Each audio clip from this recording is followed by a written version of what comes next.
এই সাইডে এত কথা হয় কেন? কোনো কথা বলা যাবে না তো? একটু মেহেরবানি করে আমরা, হ্যাঁ একটু মেহেরবানি করে, পিছনে এলইডি আছে, প্রজেক্টর আছে, আপনি দেখতে পাবেন। মেহেরবানি করে মাহফিলের সৌন্দর্য রক্ষার দায়িত্ব একার না সবার? সবার। মেহেরবানি করে ডান পাশের আওয়াজটা মেহেরবানি করে বন্ধ করুন প্লিজ। আমার দিকে এখন তাকান। সম্মানিত দ্বীনি ভাইরা, সম্মানিত বন্ধুগণ, এই কোরআনের মাহফিলের এই সৌন্দর্য ওরা মুছে দিতে চেয়েছিল, একটা মহল ধ্বংস করতে চেয়েছিল। যেখানেই মাহফিল সেখানেই তারা বাধার সৃষ্টি করেছিল, যেখানেই মাহফিল সেখানেই তারা বিভিন্ন নানা ষড়যন্ত্র সৃষ্টি করেছিল। অসংখ্য আলেমকে বিগত 16 বছর অন্যায়ভাবে গ্রেফতার করে জেলখানা আটকে রেখে তাদের বাক শক্তিকে রুদ্ধ করে রেখেছিল। সিরের এই প্ল্যাটফর্মে বসে যার কথা বারবার মনে হচ্ছে, যার কথা বারবার হৃদয়ে বারবার উকি মারছে, তিনি হচ্ছেন কিংবদন্তি শহীদ আল্লামা দেলাওয়ার হোসেন সাইদ রাহিমাহুল্লাহ। সম্মানিত ভাইয়েরা, 2009 সাল আমার জীবনের প্রথম হজ এবং 2009 সালে শহীদ আল্লামা দেলাওয়ার হোসেন সাইদি সাহেবের শেষ হজ। আরাফার ময়দান, মিনা, মুজদালিফায় বিভিন্ন জায়গায় একসঙ্গেই ছিলাম। এক পর্যায়ে আল্লামা সাইদ রাহিমাহুল্লাহকে প্রশ্ন করা হলো, দেশে মামলা হচ্ছে, ট্রাইব্যুনাল গঠন হচ্ছে, হুজুর আপনার এই মুহূর্তে দেশে ফেরত না যাওয়াই ভালো, আপনি থেকে যান। উনি মুস্কি হাসি মেরে বললেন, আমার প্রিয় মাতৃভূমি, আমার দেশ বাংলাদেশ, আমার দেশের জনগণ মানবেতর জীবন যাপন করবে, কারারুদ্ধ থাকবে, জেল খাটবে, রক্ত ঝরাবে, আর সাইদি পালিয়ে বেড়াবে, বিদেশে থাকবে, এমন শিক্ষা আমার রাসূল দেন নাই। তিনি জেলকে, হামলা মামলাকে তোয়াক্কা না করে বীরের বেশে তিনি দেশে ফিরে এসেছেন। 2010 সালের 30 জুন তাকে অন্যায়ভাবে গ্রেফতার করা হয়। দীর্ঘ 13টা বছর অন্যায়ভাবে জেলখানায় আটকে রাখা হয়। এদেশের নির্যাতনের ইতিহাসে সবচাইতে, রিমান্ডের সবচাইতে বেশি নির্যাতন করা হয়েছে আমাদের আল্লামাকে। সম্মানিত ভাইয়েরা, শুধু এটাই শেষ নয়, শেষ পর্যন্ত 2023 সালের 13ই আগস্ট চিকিৎসার নাম করে সেই জায়গা থেকে, জেলখানা থেকে জোর করে সেখান থেকে বের করে হসপিটালে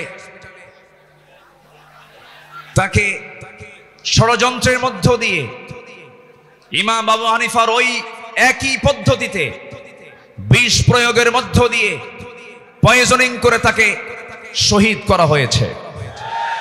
আমরা তাফসীর মাহফিলের এই প্ল্যাটফর্ম থেকে, তারই তৈরি করা এই ময়দান থেকে স্পষ্টভাবে জানান দিতে চাই, অবিলম্বে আল্লামা সাইদির খুনি হত্যাকারীদের চূড়ান্ত শাস্তি নিশ্চিত করা হোক। রাজি আছেন কারা কারা? হাত উঁচু করে দেখান মুসলমান। Preacher of the message of Islam, Muslim Center, ইসলামের বার্তা প্রচারক। السلام عليكم ورحمة الله وبركاته. إن الحمد لله الأكرم الذي خلق الإنسان وكرم وعلمه من البيان ما لم يعلم،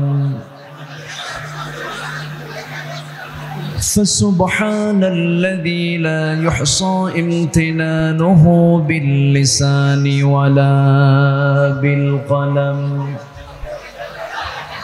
نشهد أن لا إله إلا الله وحده لا شريك له، ونشهد أن سيدنا وحبيبنا ومولانا محمدا عبده ورسوله الذي أرسله بالحق بشيرا ونذيرا وداعيا إلى الله بإذنه وسراجا منيرا فقد قال الله تعالى في كلامه المجيد وفرقانه الحميد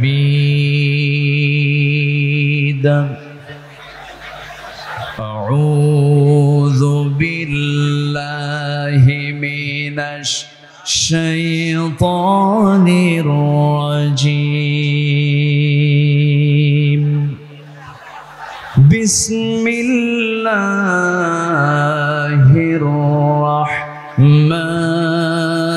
الرحمن الرحيم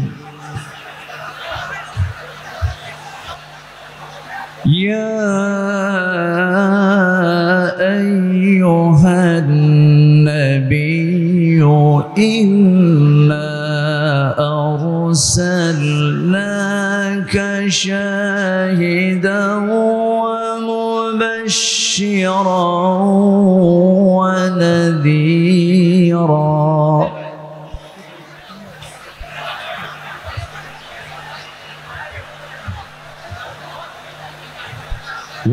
وداعيا إلى الله بإذنه وسراجا منيرا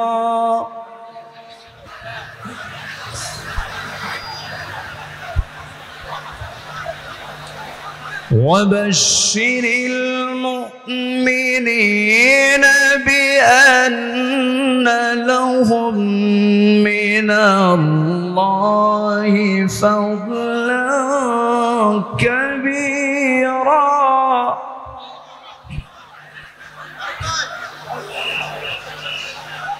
ولا تطع الكافرين والمنافقين ودع أذاهم وتوكل على الله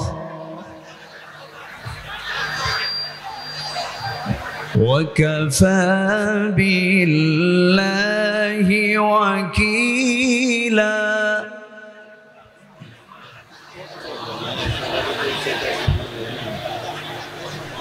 الله أكبر بسم الله الرحمن الرحيم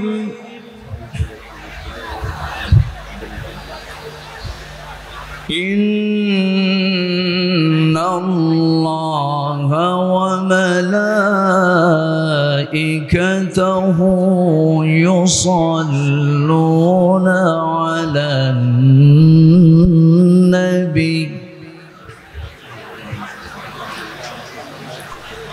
يا أيها الذين آمنوا صلوا عليه وسلموا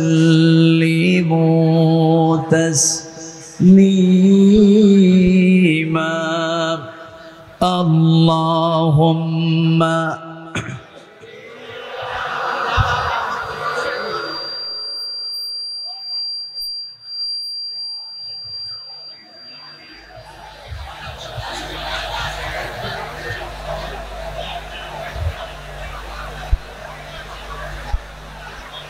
সবাই বলুন বালাগাল উলা বিকামালিহি কাশাফাত তুজা বিজামালিহি হাসনাত জামিউ খিসালিহি সাল্লু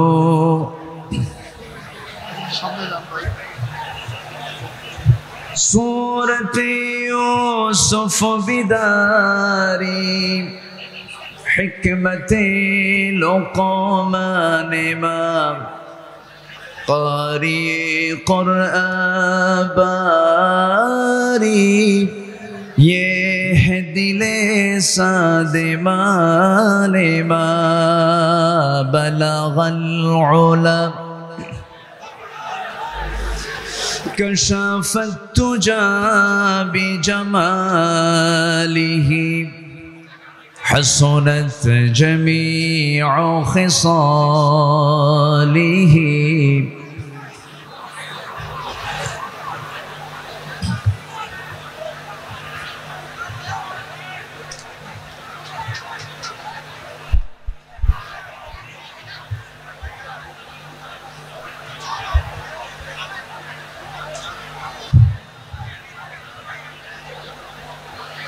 প্রাকৃতিক সৌন্দর্যের অপরূপ লীলাভূমি কক্সবাজার জেলার পেকুয়া উপজেলার মরহুম মাওলানা শহীদুল্লাহ স্মৃতি সংসদ পেকুয়া সমাজ উন্নয়ন পরিষদ কর্তৃক আয়োজিত অষ্টম বার্ষিকী তাফসীরুল কোরআন মাহফিল 2024 আজকের এই মহতি ঐতিহাসিক মাহফিলের সম্মানিত সুযোগ্য সভাপতি, দক্ষিণ এশিয়ার বৃহত্তম ইসলামী সংগঠন বাংলাদেশ জামাত ইসলামীর কক্সবাজার জেলা শাখার সম্মানিত সুযোগ্য আমির নন্দিত আলেমে দ্বীন অধ্যক্ষ মাওলানা নূর আহমদ আনোয়ারি, আজকের এই মাহফিলের সম্মানিত প্রধান মুফাসসির বিশ্বনন্দিত আলেমে দ্বীন, কোটি কোটি মুসলিম তৌহিদি জনতার হৃদয়ের স্পন্দন, আমার অত্যন্ত কাছের, আমার প্রিয়, আমার অনুজ ডক্টর মিজানুর রহমান আজহারি হাফিজাহুল্লাহ। আজকের এই প্রোগ্রামের বরেণ্য অতিথিবৃন্দ, বিশেষ করে জীবন্ত শহীদ তালহা বিন ওবায়দুল্লাহর যোগ্য উত্তরসূরি বাংলাদেশ জামাত ইসলামীর কেন্দ্রীয় কর্ম পরিষদের সদস্য জনাব ডক্টর শফিকুল ইসলাম মাসুদ হাফিজাহুল্লাহ। আজকের এই প্রোগ্রামের সম্মানিত সঞ্চালক, আমার স্নেহধন্য এই মাহফিলের স্বপ্নদ্রষ্টা, আমার অত্যন্ত কাছের বিশিষ্ট ব্যবসায়ী, স্মার্ট পাঞ্জাবি শপের কর্ণধার মোহাম্মদ নিয়ামতুল্লাহ নিজামী, উপস্থিত হাজারাত উলামায়ে কেরাম, ফদলায়ে ইজাম, সুশীল সমাজ, জাতির শ্রেষ্ঠ সন্তান শিক্ষক মণ্ডলী, জাতির বিবেক, সাংবাদিক বৃন্দ, প্রশাসনের দায়িত্ব নিয়োজিত কর্মকর্তা বৃন্দ, সামনে উপস্থিত দূরে কাছের বিভিন্ন স্থান থেকে ছুটে আসা কালেমার ঝান্ডাবাহী, তৌহিদের পতাকাবাহী, দ্বীন ইসলামের নরসারদুল বীর মুজাহিদ, প্রাণ প্রিয় সম্মানিত দ্বীনি ভাইরা, আড়ালে বসে আছেন সম্মানিত মা বোনেরা। আলোচনার সূচনায় আনুষ্ঠানিকতার মধ্য দিয়ে আমার পক্ষ থেকে আবারও দিল খোলা সালাম, আসসালামু আলাইকুম ওয়া রাহমাতুল্লাহি ওয়া বারাকাতুহু। মহান রব্বে কারীমের শুকরিয়া আদায় করছি যে মহান আল্লাহ সুবহানাহু ওয়া তাআলা একটি অনুকূল পরিবেশ তৈরির মধ্য দিয়ে তাফসীর মাহফিলের সেই হারানো চিত্র আমরা আবার ফেরত পেয়েছি। সেই মহান রব্বে করিমের দরবারে আমরা সবাই লাখ কোটি শুকর আদায় করি। জোরালো কণ্ঠে সমস্বরে আওয়াজ দিয়ে একযোগে বলে উঠছি আলহামদুলিল্লাহ। জোরে বলি আলহামদুলিল্লাহ। সবাই বলছে আল্লাহুম্মা ইন্নী আসআলুকা আল হুদা ওয়াত তুকা ওয়াল আফাফা ওয়াল গিনা। আমরা মহান রবের শুকর আদায় করে নিলাম।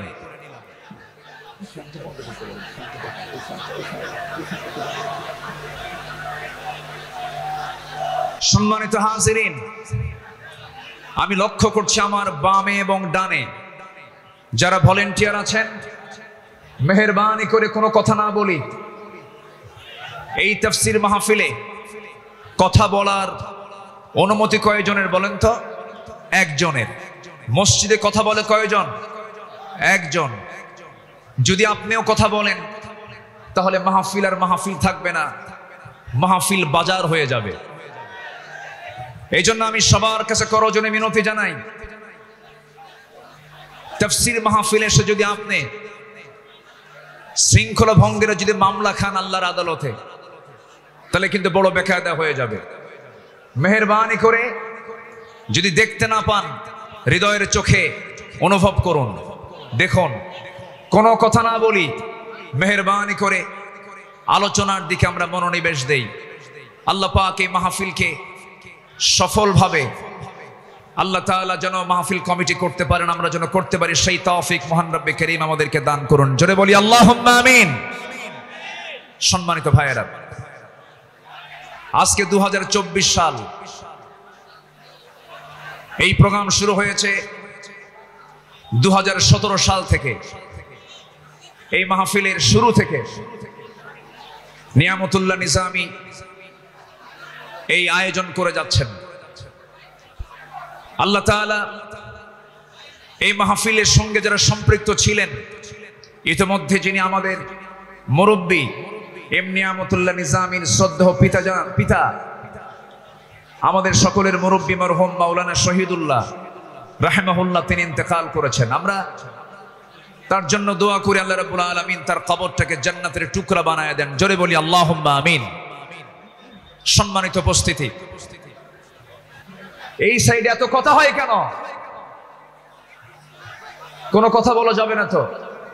একটু মেহেরবানি করে আমরা, হ্যাঁ, একটু মেহেরবানি করে, পিছনে এলইডি আছে, প্রজেক্টর আছে, আপনি দেখতে পাবেন।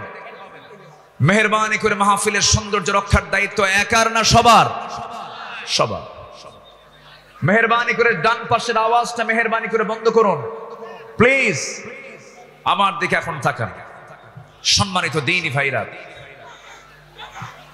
সম্মানিত বন্ধুগণ, এই কোরআনের মাহফিলের এই সৌন্দর্য ওরা মুছে দিতে চেয়েছিল, একটা মহল ধ্বংস করতে চেয়েছিল। যেখানেই মাহফিল সেখানেই তারা বাধার সৃষ্টি করেছিল, যেখানেই মাহফিল সেখানেই তারা বিভিন্ন নানা ষড়যন্ত্র সৃষ্টি করেছিল। অসংখ্য আলেমকে বিগত 16 বছর অন্যায়ভাবে গ্রেফতার করে জেলখানা আটকে রেখে তাদের বাক শক্তিকে রুদ্ধ করে রেখেছিল। তাফসীরের এই প্ল্যাটফর্মে বসে যার কথা বারবার মনে হচ্ছে, যার কথা বারবার হৃদয়ে বারবার উকি মারছে, তিনি হচ্ছেন কিংবদন্তি শহীদ আল্লামা দেলাওয়ার হোসেন সাইদ রাহিমাহুল্লাহ। সম্মানিত ভাইয়েরা, 2009 সাল আমার জীবনের প্রথম হজ এবং 2009 সালে শহীদ আল্লামা দেলাওয়ার হোসেন সাইদি সাহেবের শেষ হজ। আরাফার ময়দান, মিনা, মুজদালিফায় বিভিন্ন জায়গায় একসঙ্গেই ছিলাম। এক পর্যায়ে আল্লামা সাইদ রাহিমাহুল্লাহকে প্রশ্ন করা হলো, দেশে মামলা হচ্ছে, ট্রাইব্যুনাল গঠন হচ্ছে, হুজুর আপনার এই মুহূর্তে দেশে ফেরত না যাওয়াই ভালো, আপনি থেকে যান। উনি মুস্কি হাসি মেরে বললেন, আমার প্রিয় মাতৃভূমি, আমার দেশ বাংলাদেশ, আমার দেশের জনগণ মানবেতর জীবন যাপন করবে, কারারুদ্ধ থাকবে, জেল খাটবে, রক্ত ঝরাবে, আর সাইদি পালিয়ে বেড়াবে, বিদেশে থাকবে, এমন শিক্ষা আমার রাসূল দেন নাই। তিনি জেলকে, হামলা মামলাকে তোয়াক্কা না করে বীরের বেশে তিনি দেশে ফিরে এসেছেন। 2010 সালের 30 জুন তাকে অন্যায়ভাবে গ্রেফতার করা হয়। দীর্ঘ 13টা বছর অন্যায়ভাবে জেলখানায় আটকিয়ে রাখা হয়। এদেশের নির্যাতনের ইতিহাসে সবচাইতে, রিমান্ডের সবচাইতে বেশি নির্যাতন করা হয়েছে আমাদের আল্লামাকে। সম্মানিত ভাইয়েরা, শুধু এটাই শেষ নয়, শেষ পর্যন্ত 2023 সালের 13ই আগস্ট চিকিৎসার নাম করে সেই জায়গা থেকে, জেলখানা থেকে জোর করে সেখান থেকে বের করে হসপিটালে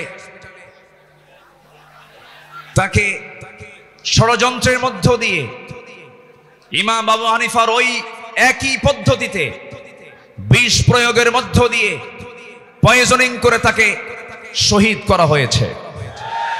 আমরা তাফসীর মাহফিলের এই প্ল্যাটফর্ম থেকে, তারই তৈরি করা এই ময়দান থেকে স্পষ্টভাবে জানান দিতে চাই, অবিলম্বে আল্লামা সাঈদীর খুনি হত্যাকারীদের চূড়ান্ত শাস্তি নিশ্চিত করা হোক। রাজি আছেন কারা কারা? হাত উঁচু করে দেখান মুসলমান।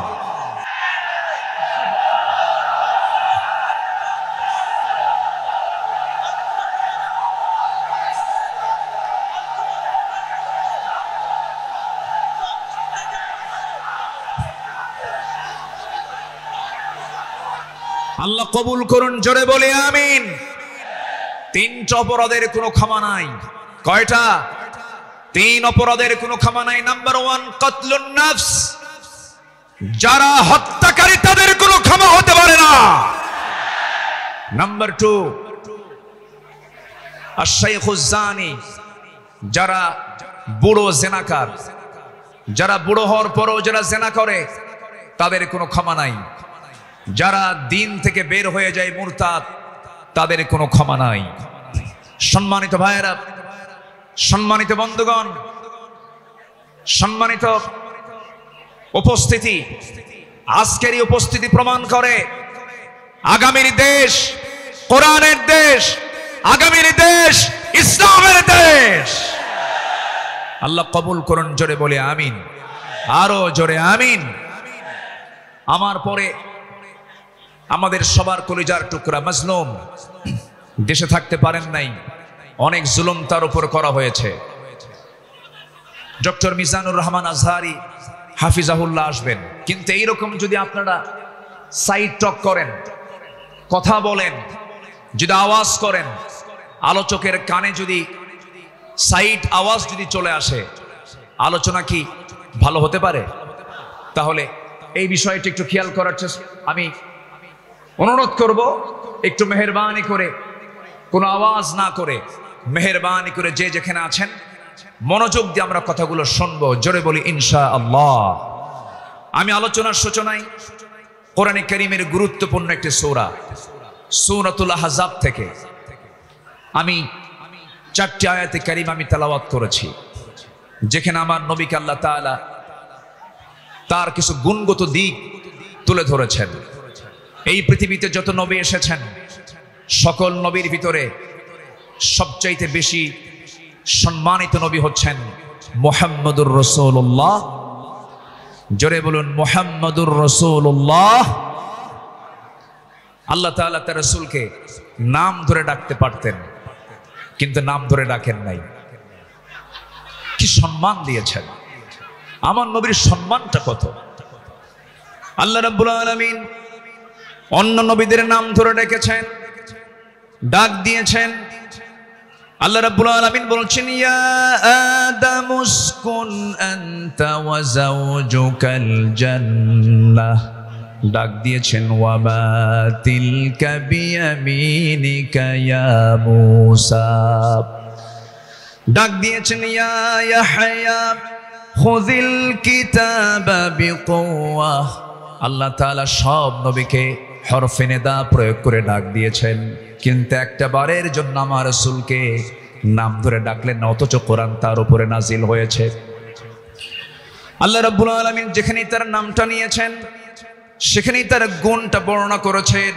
এক জায়গায় বলছেন মুহাম্মাদুর রাসূলুল্লাহ ওয়াল্লাযীনা মাআহু আশিদ্দাউ আলাল কুফফারি রুহামাউ বাইনাহুম তারাহুম রুকআ সুজ্জাদান ইয়াবতাগুনা ফাদলাম মিনাল্লাহি ওয়া রিদওয়ানা سيماهم في وجوههم من أثر السجود জোরে বলুন আল্লাহু আকবার।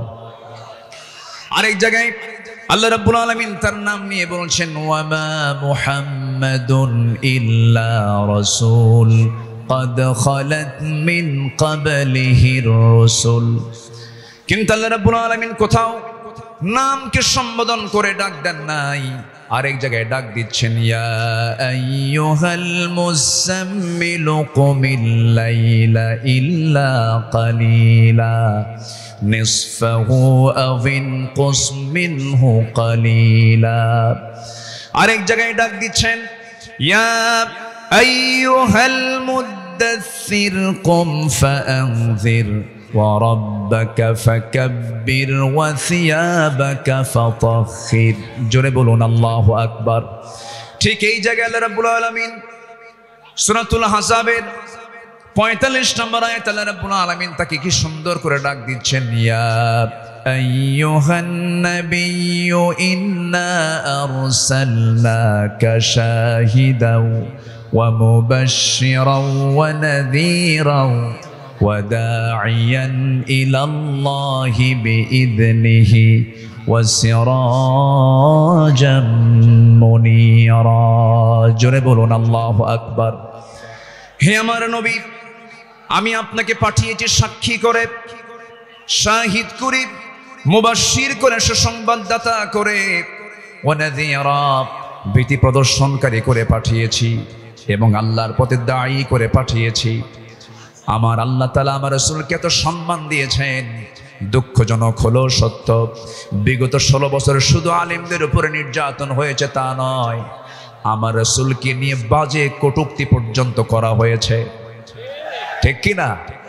রাসূলকে নিয়ে অনেক কটূক্তিও করেছে বিভিন্ন ব্লগাররা। আমার দেশে কিছু বুদ্ধিজীবী আছে যাদের কাজই হলো ইসলাম নিয়ে বাজে কথা বলা, রাসূলকে নিয়ে বাজে কথা বলা। রাসূলকে নিয়ে বলা হয়েছে, এমন ভাবে কথা বলা হয়েছে রাসূল নাকি ছিলেন জিনাকার, রাসূলকে জঙ্গি মুহাম্মদ বলে গালি দিয়েছে। ওরা 16 বছর আমাদের তালিকা করেছে, আমরা এখন নাস্তিকদের তালিকা করতে চাই। কোন নাস্তিক কুলাঙ্গারের জন্য বাংলার জমিন আর হতে পারে না। সম্মানিত ভাইয়েরা, সম্মানিত বন্ধুগণ, আল্লামা সাঈদীর ফাঁসি রায় দিয়ে এক কুলাঙ্গার বিচারপতি, কি নাম? হ্যাঁ, মানিক। হ্যাঁ, 2 বছর আগে, বছর 2 আগে আমার নামেও তালিকা করেছিল, 116 জন আলেমের তালিকা করেছিল। 2 বছর পার হয় নাই, আল্লাহ তাআলা তার উপযুক্ত জবাব দিয়ে দিয়েছেন। ছাত্র বৈষম্য বিরোধী আন্দোলনে যারা অগ্রণী ভূমিকা পালন করেছেন তাদের জন্য দোয়া করতেই হয়। সম্মানিত ভাইয়েরা, এই পেকুয়ার মাটিতে চট্টগ্রাম বিভাগের প্রথম শহীদ হয়েছে এই চট্টগ্রামের এই পেকুয়ার সন্তান শহীদ অসীম। শহীদ অসীমের বাবা আছে কিনা জানি না। তাদের রক্তের বিনিময়ে, তাদের ত্যাগের বিনিময়ে এই বিজয় এসেছে। যুবকরা, তোমরা কোন আদর্শ লালন করতে যাবে না। যুবকরা, তোমরা বিজয় পেয়েছো, এই বিজয়কে ধরে রাখার জন্য একটা আদর্শ লালন করতে হবে, সেটা হচ্ছে মুহাম্মদ সাল্লাল্লাহু আলাইহি ওয়াসাল্লাম, তাহলেই সফল হবে। লাকাদ কানা লাকুম ফি রাসূলিল্লাহি উসওয়াতুন হাসানা লিমান কানা ইয়ারজুল্লাহ ওয়াল ইয়াউমাল আখির ওয়া যাকারাল্লাহ কাসীরা। সম্মানিত যুবকরা, আজকের মাহফিলে বেশি যুবকরা, ওই নেতৃত্বের মুখে তোমরা থুতু মারো যে নেতা তোমাকে নামাজের কথা বলে না, যে নেতা তোমাকে পরকালের কথা শোনায় না, যে নেতা তোমার হাতে অস্ত্র তুলে দেয়, যে নেতা তোমার হাতে নারী তুলে দেয়, ইয়াবা তুলে দেয়, মাদক তুলে দেয়, ওই সমস্ত নেতৃত্বের মুখে আমরা জুতা মারি, থুতু মারি। রাজি আছেন কারা কারা? হাত উঁচু করে দেখা।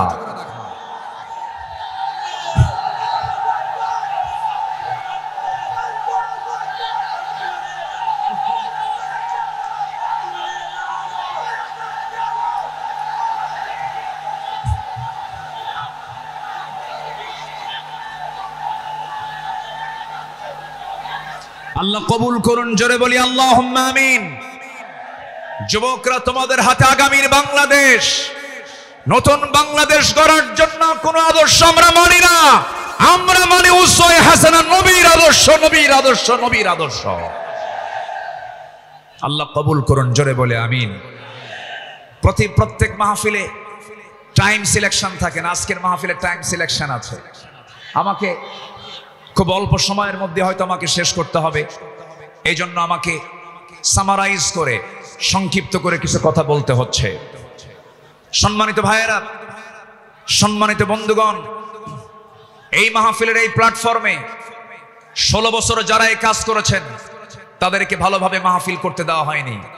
আমি আব্দুল্লাহ আল আমিন, আমাকে কত জায়গা থেকে মাহফিলের এই প্ল্যাটফর্ম থেকে, এই চেয়ার থেকে কতবার ধরে নিয়ে যাওয়া হয়েছে, এটার হিসাব আমার নাই। সাতক্ষীরায় গেলাম, খুলনায় গেলাম, পাবনাতে, পাবনার দারুল আমান ট্রাস্ট, আল্লামা সাঈদীর শেষ মাহফিল ছিল 2010 সাল। এরপরে 2011, 12, 13, 14 এই কয়েক বছর মাহফিল কোনো মতো করতে পারছি। এরপরেই 2015 সালে সেই মাহফিল করতে গিয়ে আমাকে লক্ষ্য করে গুলি পর্যন্ত করা হয়েছে। সম্মানিত ভাইয়েরা, এরকম করে তারা চেয়েছিল এই আওয়াজকে বন্ধ করতে, কিন্তু না, কোরআনের আওয়াজ যারা বন্ধ করতে চেয়েছে তারা, তাদের আওয়াজই বন্ধ হয়ে গেছে। তারা কি আছে? আলেমরা পালায়, আসতে কোন আলেমরা পালায়। পালায় কারা?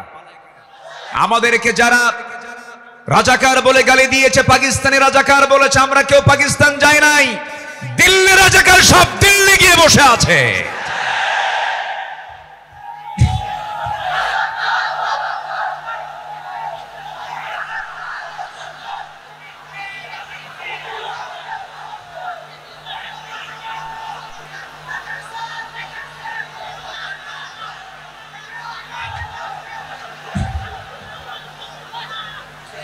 সম্মানিত হাজিরিন, সম্মানিত ভাইয়েরা, তাহলে আমাদের আদর্শ, আমাদের চেতনা, আমাদের মূল নেতা একজন, তিনি হচ্ছেন মুহাম্মদুর রাসূলুল্লাহ। মুহাম্মদুর রাসূলুল্লাহ, রাসূলকে আমরা মানবো এক জায়গায় না সব জায়গায়? আসতে বলবেন না, এক জায়গায় না সব জায়গায়? সব জায়গায়। রাসূলকে নামাজে মানবেন, রাসূলকে রোজায় মানবেন, রাসূলকে দাড়িতে মানবেন, রাসূলকে মিষ্টি খাওয়াতে মানবেন, রাসূলকে আপনি উহুদে মানবেন না, রক্ত ঝরাতে মানবেন না, দাঁত ভাঙবেন না, রাষ্ট্র পরিচালনায় রাসূলকে মানবেন না, আপনি উম্মত নন, আপনি ভণ্ড, আপনি প্রতারক। রাসূলকে সব জায়গায় মানতে হবে, তিনি আমার মডেল। আল্লাহ তাআলা আমাকেই শুধুমাত্র সেই নেতৃত্বে মানতে দিয়েছেন, মানার জন্য অর্ডার দিয়েছেন, তিনি হচ্ছেন মুহাম্মদ সাল্লাল্লাহু। ঘটনা কি এখানে কি হয়েছে শোনা যায় না নাকি? কোনো সমস্যা, কোনো অসুবিধা নেই তো? বলি আলহামদুলিল্লাহ। কিন্তু এই সাইডটা কন্ট্রোল হচ্ছে না। নিজামি কোথায়? এই সাইডটা আওয়াজ হচ্ছে বারবার। মেহেরবানি কোনো কথা না বলি, মেহেরবানি করে এই সাইডটা একটু বন্ধ রাখুন, আওয়াজটা বন্ধ রাখুন। সম্মানিত ভাইয়েরা, সম্মানিত বন্ধুগণ, একটু আমার দিকে তাকান। সম্মানিত ভাইয়েরা, রাসূলুল্লাহর আদর্শ কেমন ছিল? আমার নবীজির চারিত্রিক সনদ পৃথিবীর কোনো একাডেমি দেয়নি। আমার নবীজির চারিত্রিক সনদের সার্টিফিকেট দিয়েছেন স্বয়ং কে? আসতে বলবেন না, তিনি কে? আল্লাহ তাআলা। আল্লাহ রাব্বুল আলামিন তার শানে বলেছেন, ওয়া ইন্নাকা লাআলা খুলুকিন আযীম ফাসাতুবসিরু ওয়া ইউবসিরুন। আমার বন্ধুগণ, রাসূলকে যখন মক্কার কাফের মুশরিকরা নানাভাবে কটূক্তি করা শুরু করে দিল, কেউ বলল লেজ কাটা, কেউ বলল নির্বংশ, কেউ বলল নতুন ধর্মের প্রবর্তক, রাসূল কিনে আজে বাজে কথা যখন বলা শুরু হয়ে গেল, আমার নবীর শানে আল্লাহ রাব্বুল আলামিন সূরা কালাম নাযিল করে সব সুস্পষ্ট জানায় দিলেন, হে রাসূল, আপনাকে যে যা বলে বলুক, কোনো হতাশ হবেন না, কোনো চিন্তা করবেন না, আপনি হলেন সুমহান চরিত্রের অধিকারী। জোরে বলি সুবহানাল্লাহ। রাসূলকে উপহার দিলেন সূরা কাউসার। যারা পারেন ঠোঁট মিলিয়ে বলুন, ইন্না আ'তাইনাকাল কাউসার ফাসাল্লি লিরাব্বিকা ওয়ানহার ইন্না শানিআকা হুয়াল আবতার। হে রাসূল, আমি আপনাকে হাউজে কাউসার দান করেছি, অতএব আপনি নামাজ পড়ুন, আপনি কোরবানি করুন। যারা বলবে লেজ কাটা, তারাই হলো প্রকৃত লেজ কাটা। আমাদেরকে কত গালি দিয়েছে। 2013 সালে আমার একটা মাহফিল রাজশাহীতে, আমাকে ওসি মহোদয় ফোন দিয়ে বলে, আপনি আসবেন না, আপনি রাজাকার। বললাম, আপনি আমাকে রাজাকার বলেন, আপনি কি আমাকে চিনেন? কে শুনেছি। বললাম, 1971 সালে তো আমার মায়েরই বিয়ে হয় নাই। 71 সালের ঘটনা, 1971 সালের ঘটনা। সাক্ষীর জন্ম হলো 76। সাক্ষীর জন্ম কি? 76। তাহলে এই সাক্ষী 71-এর ঘটনা দেখলো কেমনে? রুহের জগৎ থেকে দেখছে। এইরকম করে মিথ্যাচার করে তারা চালিয়েছিল 16 বছর। ফেরাউন পৃথিবীতে বেঁচে ছিল হলো 1600 বছর, এরা ছিল 16 বছর। সংখ্যার যে মিল হলো কেমনে বুঝলাম না। একটা সংখ্যার মিল আছে না? নাই। চরিত্রেরও মিল আছে। ফেরাউনের একটাই সমস্যা ছিল, সেটা হলো আমাকে ক্ষমতায় থাকতেই হবে, প্রয়োজনে আমার মানুষ দরকার নেই, মেরে শেষ করে দেব। ইযাববিহুনা আবনাআকুম ওয়া ইস্তাহয়ুনা নিসাআকুম। ফেরাউন কি করেছিল? জীবিত মায়ের পেট চিরে ছেলে সন্তানগুলোকে হত্যা করেছিল। এই পৃথিবীতে হত্যা রাজনীতি, ক্ষমতাকে পাকাপোক্ত করার জন্য হত্যা রাজনীতি প্রথম শুরু করেছিল ফেরাউন। আর যারা পৃথিবীতে হত্যা রাজনীতি করে তারা সবগুলো ফেরাউনদের প্রেতাত্মা।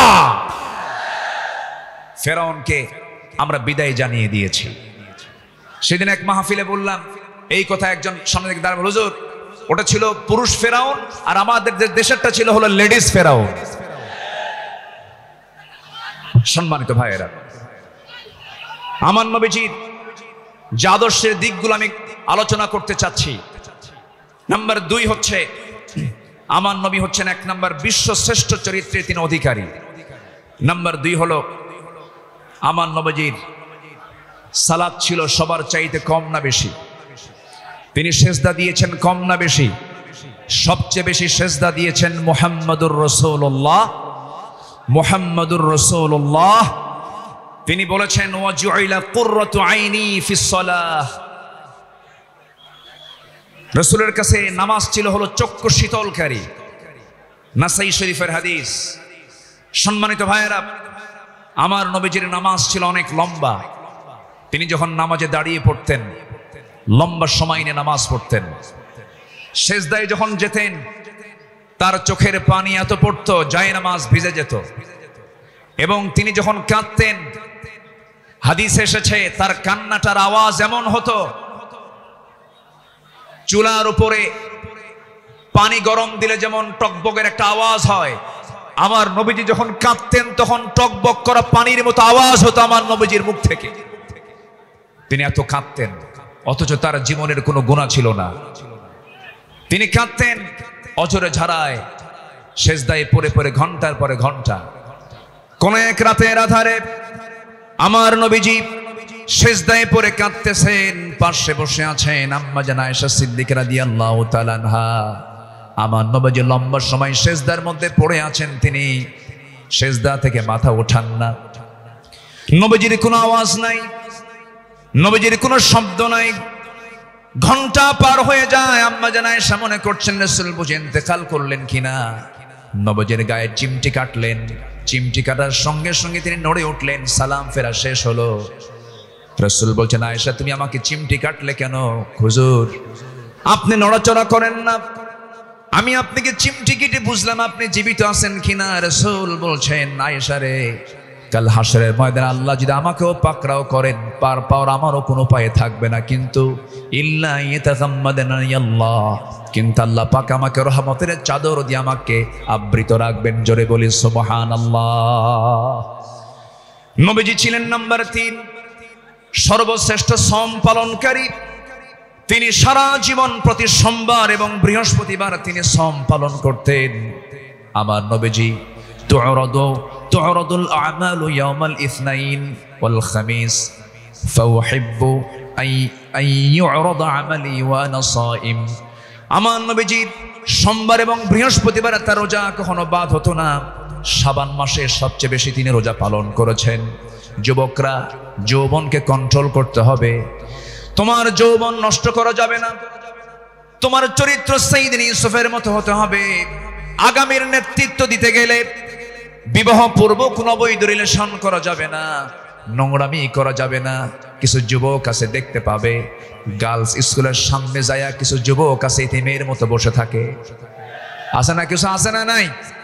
ইতিমের মতো বসে থাকে, বাপও নাই মাও নাই। না, তোমার এগুলো করা যাবে না। তোমার সামনে বহু কাজ পড়ে আছে। আলিয়া তোমাকে ডাকবে, লাইলি তোমাকে ডাকবে। সাইয়েদনা ইউসুফের চরিত্র নিয়ে রাজুলুন ইযা দাআতহু ইমরাতান যাত হাসাবিন ওয়া জামালিন ইন্নী আখাফুল্লাহ। যখন তোমাকে কোনো সুন্দরী নারী যখন প্রেমের প্রস্তাব দিবে, কুপ্রস্তাব দিবে, তুমি বলে ফেলবে আমি কাকে ভয় করি? আল্লাহকে ভয় করি। এই চরিত্র নিয়ে তোমাকে এগুতে হবে। তোমার যৌবনকে কন্ট্রোল করার জন্য যদি কষ্ট হয় তোমার খুব বেশি, প্রয়োজনে রোজা রেখে দেবে। বলেছেন মুহাম্মদ সাল্লাল্লাহু আলাইহি ওয়াসাল্লাম, চরিত্রকে ধ্বংস করা যাবে না। ইউরোপ আমেরিকার সবচাইতে বড় ষড়যন্ত্র হলো, ইউরোপ আমেরিকার সবচাইতে বড় ষড়যন্ত্র হলো মুসলিম সমাজকে উলঙ্গ করে ঘর থেকে বের করে দেওয়া। অ্যাটম বম যতটুকু না ক্ষতিকর, তার চাইতে বড় ক্ষতিকর হলো আমেরিকার হলিউড, ভারতের বলিউড। যুবকরা, ওই সমস্ত নোংরামি তোমার জীবনে আনা যাবে না। তোমার মাথার চুল থেকে শুরু করে নিয়ে পা পর্যন্ত প্রত্যেকটা জায়গায় থাকতে হবে নবীর আদর্শ। কিসের আদর্শ? নবীর আদর্শ।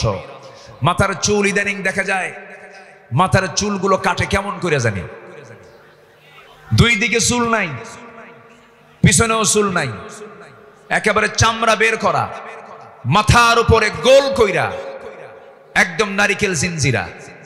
আছে না নাই? আছে না নাই? একদম গোল করে রেখে দেয়। যখন বলা হয় এই ছেলে তুমি যে মাথার চুলটা এরকম করে রাখছো, এই মডেলটা পাইছো কোথায়? হুজুর বুঝবেন না। মেসি। তুমি কে? নেইমার। তুমি কে? কুত্তা। কারণ নেইমার মেসিরা তো কুত্তা নিয়ে শুয়ে থাকে, ঠিক কি না? ওরা কুকুর নিয়ে শুয়ে থাকে। তারা তোমার আদর্শ নয়।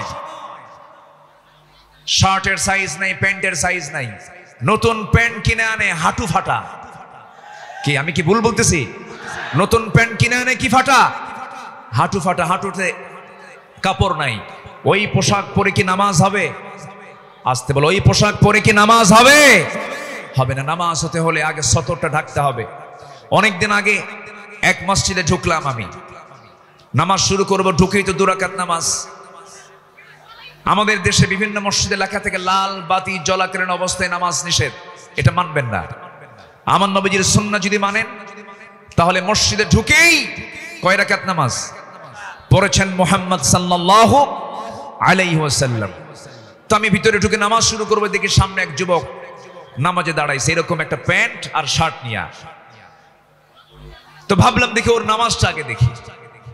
রুকুতে যখন গেছে, রুকুর ঠেলায় দেখি শার্ট উপরে, প্যান্টটা নিচের দিকে, মাঝখানে ফাঁকা। তো ভাবলাম এই তো রুকুর হাল, সেজদায় যে কি হবে আল্লাহ জানে।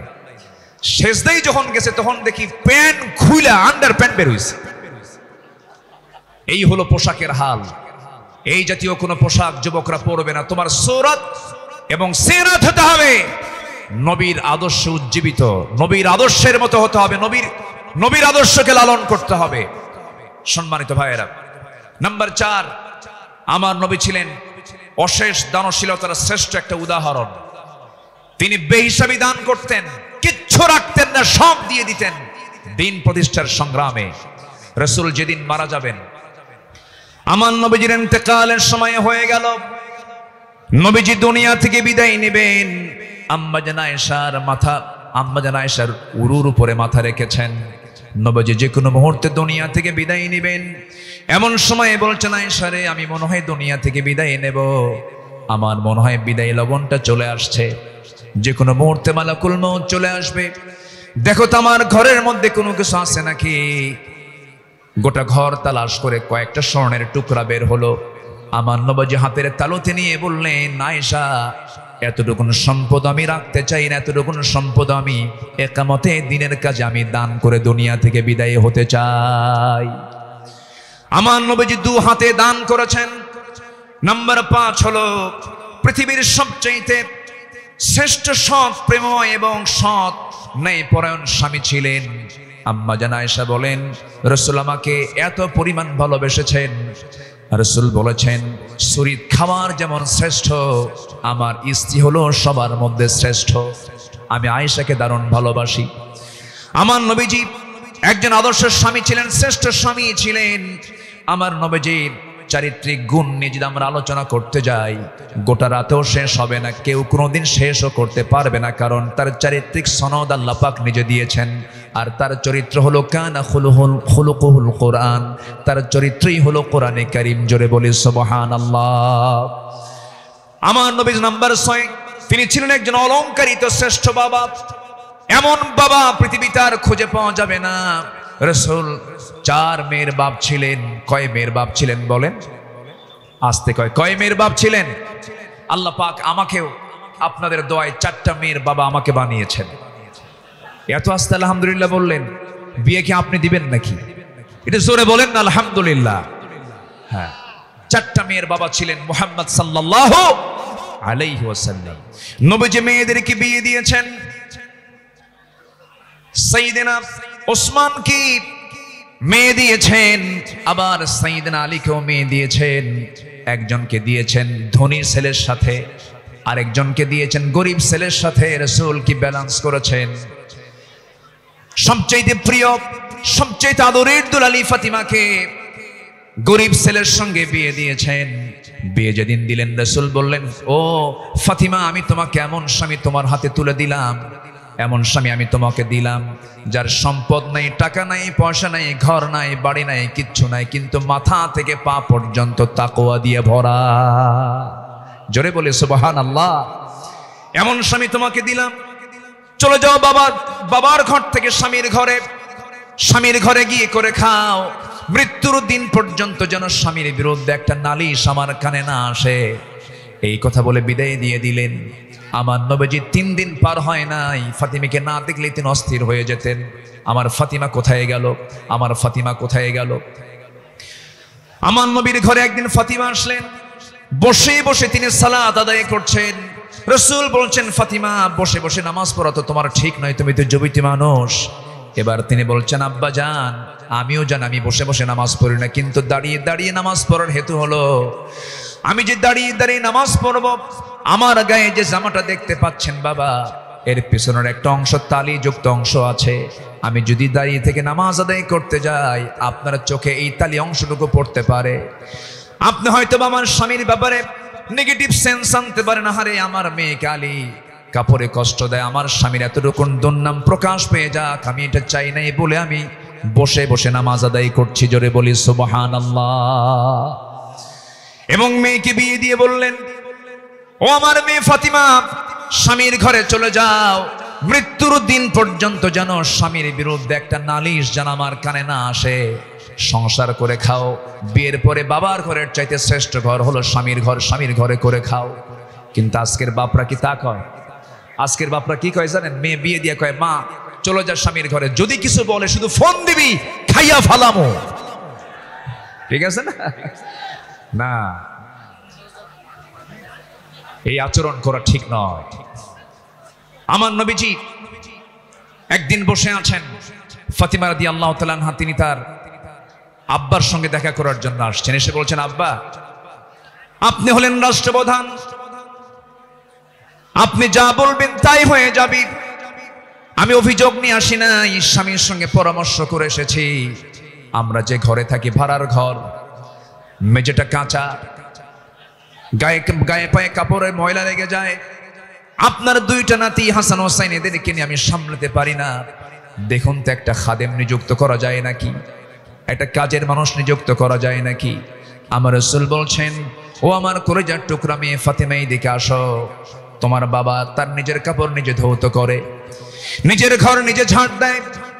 তোমার পিতা কারো সাহায্য নেয় না তার ব্যক্তিগত কাজের ক্ষেত্রে। আমি চাই আমার মেয়ে ফাতিমা তুমি এমনই থেকে যাও, দুনিয়াটাকে বড় করার চেষ্টা করো না ফাতিমা। আমি তোমাকে একটা আমল শেখায় দিচ্ছি, তুমি যাও সে আমলটা করো। সুবহানাল্লাহ, আলহামদুলিল্লাহ, আল্লাহু আকবার 33, 34 বার করে সকাল সন্ধ্যা পড়বে। আমার আল্লাহ তোমার সমস্ত কাজের জিম্মাদার হয়ে যাবেন, জোরে বলি সুবহানাল্লাহ। আমার বন্ধুগণ, নাম্বার 7 হলো রাষ্ট্রে প্রথম মসজিদ প্রতিষ্ঠা তিনি করেছেন, ইসলামী সংস্কৃতি প্রতিষ্ঠা করেছেন।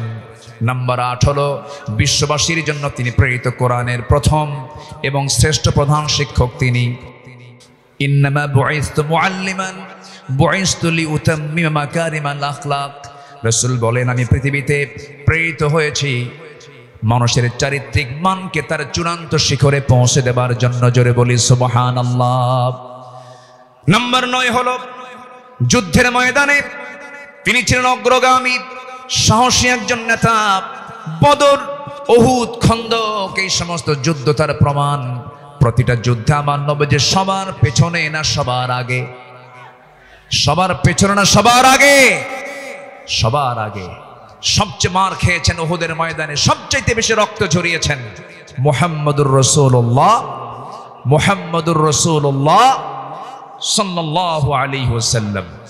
নাম্বার 10, সময় তো অল্প, আমাকে সংক্ষিপ্ত করে বলতে হচ্ছে। নাম্বার 10, সর্বদা তওবার জন্য অস্থির চিত্তের অধিকারী, অস্থির মনের অধিকারী, সর্বদা তিনি তওবা করতেন এবং তিনি বলতেন, তুবু ইলাল্লাহ ফাইন্নী আতুবু ফিল ইয়াউমি 100 মাররা। ও আমার সাহাবীরা, তোমরা বেশি করে তওবা করো, আমি বিশ্বনবী সারা দিনে 100 বারেরও বেশি বার তওবা করি। আল্লাহু আকবার। এই আমলগুলো আল্লাহ পাক সবাইকে করার তৌফিক দান করুন, জোরে বলি আমিন। নাম্বার 11, এই পৃথিবীতে সবচাইতে বড় জাকির ছিলেন, সবচাইতে বেশি তিনি জিকির করানেওয়ালা ছিলেন মুহাম্মদ সাল্লাল্লাহু আলাইহি ওয়াসাল্লাম। তিনি বলেছেন, মান ক্বালা সুবহানাল্লাহ ওয়া বিহামদিহি ফি ইয়াউমিন 100 মাররাতিন হুত্তাত খাতায়াহু ওয়া ইন কানাত মিসলা জাবাদিল বাহর। অর্থাৎ যদি কেউ 100 বার সুবহানাল্লাহ বিহামদিহি এটা যদি বলতে পারে, তাহলে সমুদ্রের ফেনা পরিমাণও যদি গুনাহ হয়, সেই গুনাহ আল্লাহ পাক তার জীবন থেকে সাফ করে দিবেন। রাসূল তার জিহ্বা সর্বক্ষণ কার জিকিরে ব্যস্ত থাকতো? আসতে বলবেন, কার জিকিরে ব্যস্ত থাকতো? আল্লাহর জিকিরে। নাম্বার 12 হলো ধৈর্যশীলতার জীবন্ত উদাহরণ ছিলেন মুহাম্মদুর রাসূলুল্লাহ সাল্লাল্লাহু আলাইহি সাল্লাম। ধৈর্য কাকে বলে, ধৈর্য কি, তার বাস্তব প্রমাণ হচ্ছেন মুহাম্মদ সাল্লাল্লাহু আলাইহি ওয়াসাল্লাম। মক্কায় 13টা বছর তিনি মার খেয়েছেন, কত নির্যাতন সহ্য করেছেন, কত অত্যাচার তিনি সহ্য করেছেন। মক্কার 13 বছরের সাহাবা কেরামকে মেরে মেরে রক্তাক্ত করেছে। খাব্বাবকে মেরে জ্বলন্ত অঙ্গার পিঠের মধ্যে ঢুকে গেছে, চর্বি দিয়ে অঙ্গার নিভে গেছে, তবুও তাদের মুখ থেকে একবারের জন্য বাদ যায়নি লা ইলাহা ইল্লাল্লাহ। কি ধৈর্যশীলতার তিনি পিরামিড ছিলেন, ধৈর্যের এক পিরামিড ছিলেন মুহাম্মদ সাল্লাল্লাহু আলাইহি ওয়াসাল্লাম। মক্কার মাটিতে নির্যাতন করা হয়েছে, সাহাবে কেরামদের উপরে অমানবিক পাশবিক অত্যাচার করা হয়েছে, কিন্তু এক চুল পরিমাণ তারা নড়েন নাই। বেলালের কথা কে না জানেন, সুমাইয়ার কথা কে না জানেন, ইয়াসার পরিবারের কথা কে না জানেন। এই সমস্ত সাহাবে কেরামের রক্তদানের মধ্য দিয়ে দিন কায়েম হয়েছে। সম্মানিত ভাইয়েরা, দিন কায়েমের জন্য যদি ধৈর্যের পরিচয় দিয়ে 13 বছর মক্কায় মার খেয়ে মদিনার 10 বছরে যদি সাহাবে কেরামের জীবন দিতে হয়, আমার নবীজির দান্দা মোবারক শহীদ করতে হয়, কোমর যদি হারাতে হয়, আমার নবীজির মাথা থেকে পা পর্যন্ত অসংখ্য আঘাতের চিহ্ন যদি বহন করতে হয় নবীজির জীবন থেকে, সেই দিন কায়েমের জন্য আগামীর বাংলাদেশ আমরা দিন প্রতিষ্ঠার জন্য যদি আমাদের রক্ত দিতে হয়, জীবন দিতে হয়, সেই নবীর পন্থায় কি জানমাল কোরবান দিতে রাজি আছেন? রাজি আছেন কারা কারা? হাত উঁচু করে আল্লাহকে সাক্ষী রেখে দেখায় দেন।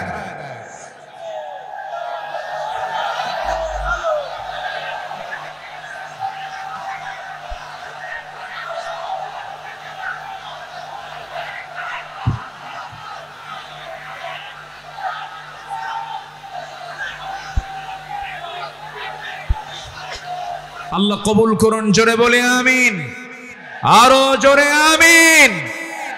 বাইরে জীবন দেওয়া তো সস্তা না, যত রক্ত লাগে দেব, প্রয়োজনে লোক পাঠাবো, আমি যাব না। এই চরিত্রের মুনাফিক আমার দেশে আছে না নাই?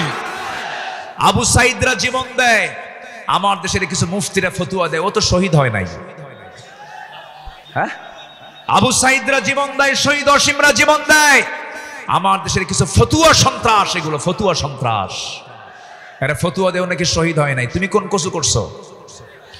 আমার দেশে 16 বছর অনেক ওলামা, অনেক আলেম আমার দেশে অবস্থান করছেন, এখনো আছেন। বিগত 16 বছর তাদের উপর একটা মামলা তো দূরের কথা, একটা আচরও গায়ে লাগে নাই। দেশ যখন পট পরিবর্তন হয়েছে, চোরের মায়ের বড় গলা। মুনাফিক চেনা যায় নামাজে নয়, মুনাফিক চেনা যায় রোজায় নয়, মুনাফিক চেনা যায় সূরাতে নয়, মুনাফিক চেনা যায় হলো ময়দানে, মাঠে, জিহাদের প্রান্তরে। সম্মানিত ভাইয়েরা, আমার সময় ফুরিয়ে যাচ্ছে, আমি যে কোনো মুহূর্তে শেষ করে দেব। আজকের মাহফিলের আরো কাঙ্ক্ষিত মেহমান আছেন, বিশেষ করে আমার পরপরই আসছে নাকি?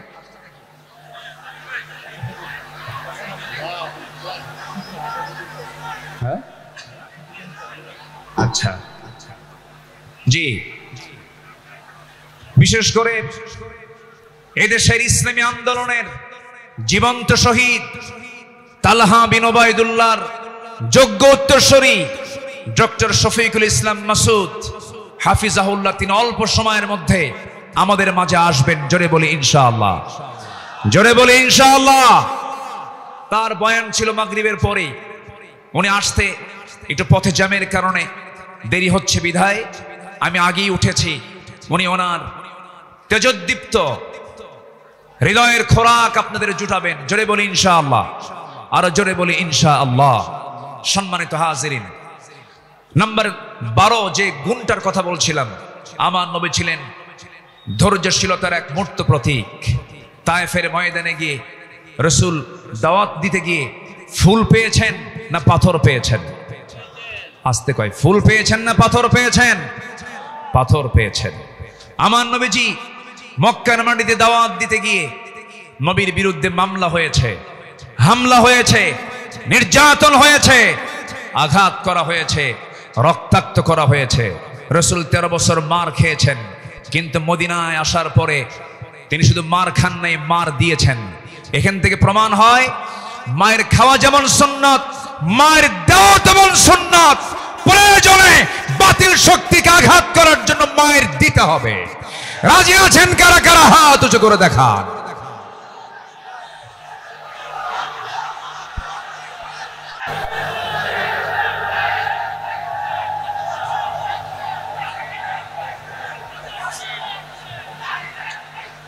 যে আমি তো দাঁড়াতে বলিনি ভাই, আপনি দাঁড়িয়ে আছেন, আরেক ভাইয়ের কষ্ট হচ্ছে। একজন দাঁড়িয়ে আছেন, আরেক ভাইয়ের কষ্ট হচ্ছে। আপনি কি কষ্ট দিতে চান? এই মুহূর্তে বসে পড়ুন, বসুন। আমি জানি আপনি দাঁড়াইছেন কেন, কোমর লেগে গেছিল। আর কতক্ষণ থাকা যায়? প্রচন্ড ধৈর্যশীলতার পরিচয় দিচ্ছেন আপনারা। এদিকে আমার আলোচনা চলতেছে, 12 নম্বর হলো ধৈর্যশীলতা।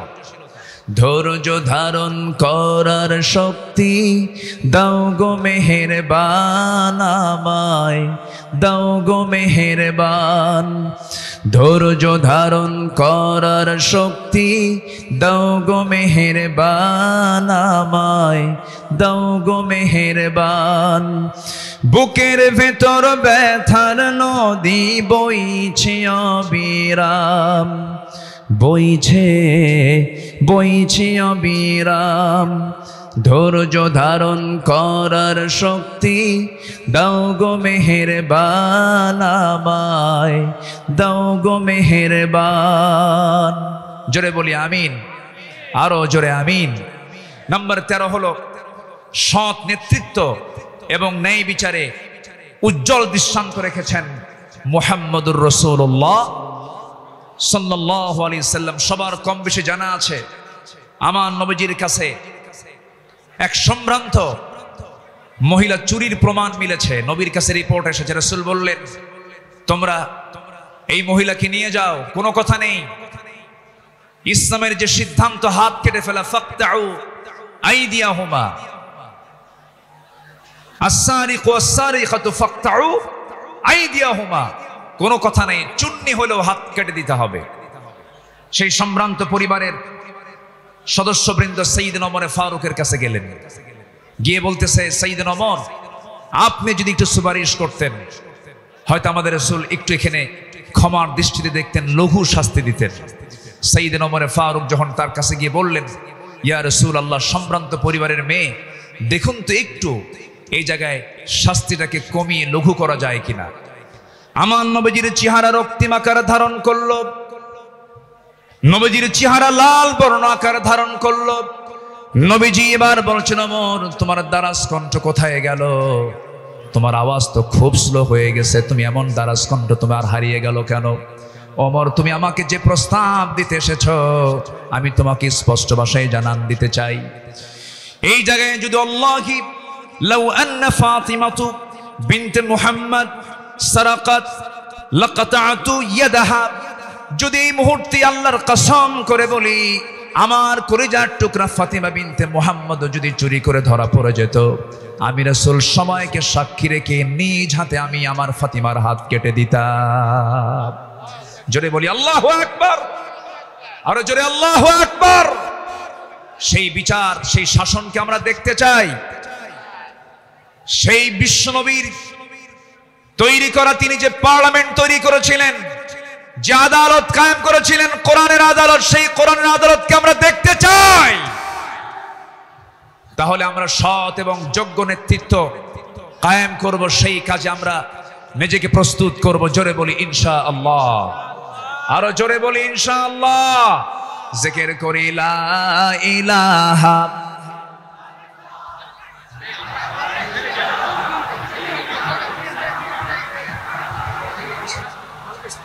আসছে, আরো জোরে লা ইলাহা, আরো জোরে সুবহানাল্লাহ ওয়ালহামদুলিল্লাহ,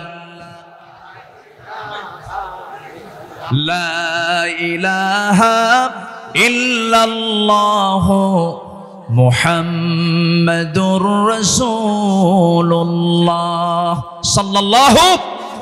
সবার কাছে দোয়া চাই, সবাইকে আমার জন্য দোয়া করবেন। সবার কাছে দোয়া আছে, সবার জন্য দোয়া করে আমি এখানে শেষ করছি। সুবহানাকাল্লাহুম্মা ওয়া বিহামদিকা আশহাদু আল্লা ইলাহা ইল্লা আনতা আস্তাগফিরুকা ওয়া আতুবু ইলাইক। আসসালামু আলাইকুম।